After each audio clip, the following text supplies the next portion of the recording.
Hello guys, and welcome back to another video. In this one, I'm going to be reviewing the Galaxy S9 in 2025. Is it still usable? Should you buy one? And can you use one as a daily driver? So without further ado, let's get right into it. Now, before I start, I would like to say that this particular Galaxy S9 is running Android 15 and One UI 7 via a custom ROM. This is not a tutorial video on how to install a custom ROM, but I will review this phone with the custom ROM because I think the custom ROM makes this phone so much more usable in 2025.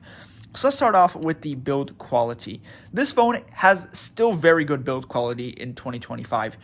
You're looking at a dual glass and metal build that still feels premium and durable to this day. It has IP68 water resistant, basically everything you want from a flagship. The bezels are thick by 2025 standards, so back in 2018, this was one of the best looking and best built phones on the market. And even today, it holds up very well. In terms of build quality, I'd much rather have this than a modern budget Samsung phone like the A16 or the A06. I think only the A26 and above match or beat this phone in terms of build quality. So in terms of build quality, this phone definitely still holds up. In terms of the display, it's still absolutely fantastic.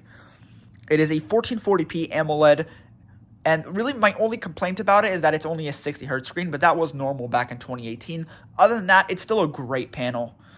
Oh, it's decently bright with great colors, and being an AMOLED, viewing angles and blacks are excellent, and with that 1440p resolution, you don't have to worry about sharpness. This is a very sharp screen, as sharp as even the best of flagships today. Performance-wise, this particular model has the Exynos 9810. There's also a model with the Snapdragon 845, and it surprised me. It actually caught me off guard by just how capable this phone is. This particular model has 4 GB of RAM and 128 GB of storage. The S9 Plus has 6 GB of RAM, but we're reviewing the regular S9 here. But even then, this phone performs very well. For basic tasks like navigating around the UI, browsing the web, social media, yeah, this is 100% usable, even as a daily driver. It's not slow. And even in benchmarks, this phone does really well. It scores almost 500,000 in Antutu, which is somewhere in between the Galaxy A16 and A26. So really not bad at all, considering this is a 7-year-old phone. I'm still very impressed. This is, I would say, a fully daily drivable phone in 2025, unless you're a heavy mobile gamer or heavy mobile photo or video editor. But let's be real, most phone users aren't. The only complaint that I would have is that this phone runs very hot, very fast. But then again, it's an older phone running One UI 7 with a custom ROM, so that's nothing to be surprised about. Still, I'm very surprised by just how well One UI 7 runs on here. Here, I had very little issues, and honestly, compared to the stock One UI 2 ROM, the latest version of Android this phone supports officially is One UI 2 based on Android 10. One UI 7 makes the phone feel a lot more modern, and it's not any slower than One UI 2, much to my surprise. It's about the same, often even better in performance than One UI 2. So if you know how to install custom ROMs on your Android phone and you have a Galaxy S9, I would 100% recommend this ROM. It's called Noble ROM, based on One UI 7, and it's fantastic. It's basically the full Galaxy S25 experience on your Galaxy S9. And no, it's not fake. It is the real deal, and it's amazing. It really makes this phone that much more usable as a daily driver.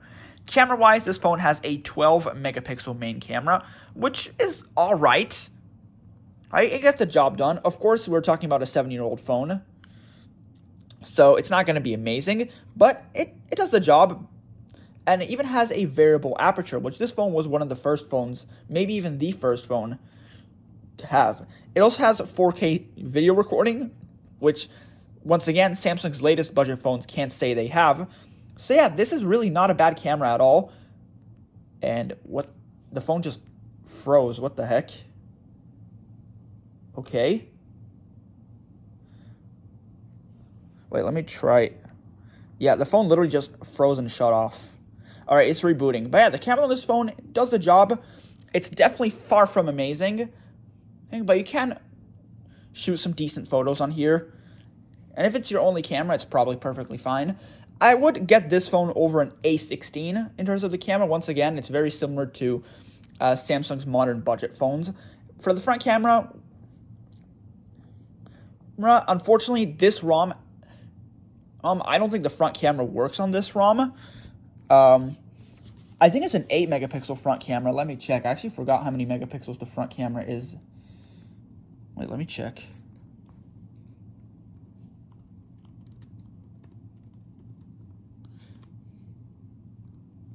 Yep, it is an 8 megapixel front camera with an f1.7 aperture. So, of course, it's not going to be that great. But I don't think the front camera works on this ROM. Wait, once the phone boots, I'll have to check.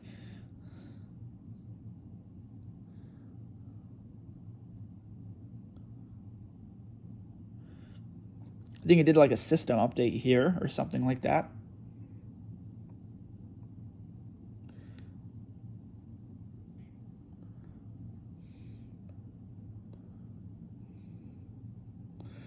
Yeah, this is one of the known bugs of this ROM. It does crash sometimes because we are dealing with a custom ROM after all, so it's not going to be 100% stable, but I think it's worth it for having the latest Android experience, latest One UI experience on a 7-year-old phone.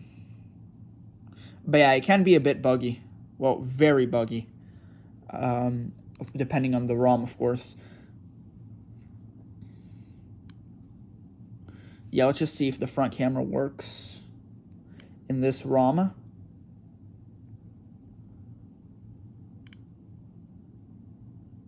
Oh, it does. I thought this ROM has a bug where the front camera doesn't work, but it does. It doesn't look that great, but it gets the job done yet again. It's not terrible. Once again, it's similar to a modern budget Samsung camera. Now, the main thing where this phone falls off, in my opinion, is the battery life. This phone only has a 3,000 milliamp hour battery, and battery life on this phone is very poor. Combining a high-resolution screen with a flagship for the time chipset and a very small battery, yeah, you're not even going to last a single day with this phone. That's like the main issue with this phone. The battery life is pretty terrible.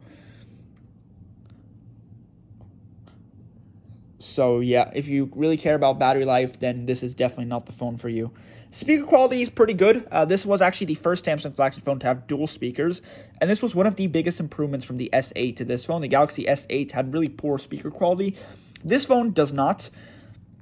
Its speakers are actually still pretty good, and this phone has a headphone jack. Once again, the speakers of this phone are better than modern budget Samsung phones. Even like the A26. Only really the A36 and A56 are the only current gen Galaxy A series that have stereo speakers. But yeah, the speakers of this phone, surprisingly good. So overall, should you buy a Galaxy S9 in 2025, and how is it with One UI 7? Well, first I would say I would not recommend buying a Galaxy S9 in 2025. You're much better off buying a modern mid-range Samsung phone like the A26, just for the fact that you're officially supporting more updates to come, and the fact that you're getting a warranty. You don't have to worry about getting an older phone, whereas with the Galaxy S9, to get a similar experience, you'll have to install custom ROMs, which not everyone knows or wants to do. So, yeah, but if you already have a Galaxy S9 lying around, and you know how to install custom ROMs, then why not? This ROM is actually amazing. It brings new life to the Galaxy S9. It brings the latest and greatest Samsung features from the S25 here and runs them extremely well. So I would say, yes, this phone is daily drivable in 2025. And if you already have a Galaxy S9 as your daily driver, it may not be necessary to upgrade just yet. That is, unless you care about the older version of Android. And you don't want to install a custom ROM, then yeah, by all means, get a newer phone. But I'm still very surprised by just how well this phone holds up in 2025. It has great build quality, a great screen, good enough performance, and decent cameras, and decent speakers. So if you can find one cheap for like $50 or less, then I would say it's not a bad choice in 2025. You can still absolutely daily drive this phone, even with Android 10. Android 10 isn't that old yet. I mean, it is very old, but most apps still do support Android 10. And yep, I actually do know some people who are still daily driving this phone, and for a good reason. And it's still very much capable for average users in 2025. Thanks for watching, and I will see you in the next one. Goodbye.